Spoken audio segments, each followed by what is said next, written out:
உள்நாடு வெளிநாடு என ஒரு இடத்தையும் விட்டு வைக்காமல் அங்கு உள்ள பிரபல ஹோட்டல்களின் உணவுகளை ருசித்து வீடியோக்களை பதிவிட்டு வருபவர்தான் யூடியூபர் இர்ஃபான்.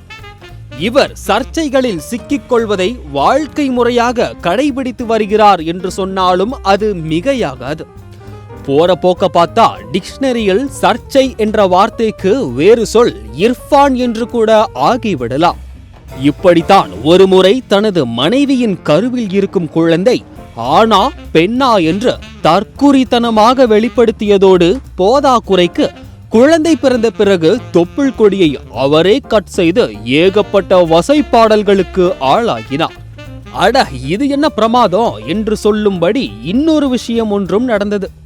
அதுதான் ஈத் பெருநாளில் தெருவோரங்களில் உள்ள மக்களுக்கு பணம் மற்றும் உடை கொடுக்கிறேன் என்று காரில் இருந்து கூட இறங்காமல் பொருட்களை கொடுத்தபோது தள்ளுமுள்ளு ஏற்பட்டது.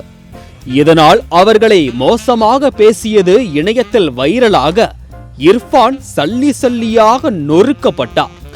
அதற்கு பிறகு அவரது யூடியூப் சேனலில் வியூஸ் தரை தட்டிய நிலையில் அதிர்ச்சியில் ஆடிப்போன இர்ஃபான் எல்லாரும் என்னைய உங்க வீட்டு பிள்ளையா நினைச்சு மன்னிச்சிருங்க என்னும் தோரணையில் மன்னிப்பு வீடியோ ஒன்றையும் வெளியிட்டார். இப்படி உள்நாட்டில் சம்பவம் செய்து செய்து இர்ஃபானுக்கு சற்று போர் அடித்து விட்டது போல் தெரிகிறது.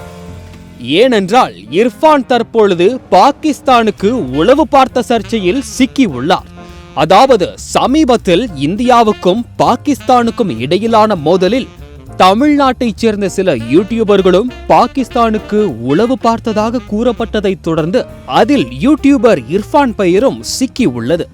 குறிப்பாக இந்தியாவின் பாதுகாப்பு சம்பந்தமான சில முக்கியமான தகவல்களை பாகிஸ்தானுக்கு கொடுத்ததாக சில யூடியூபர்களிடம் விசாரணை நடந்து வருகிறது.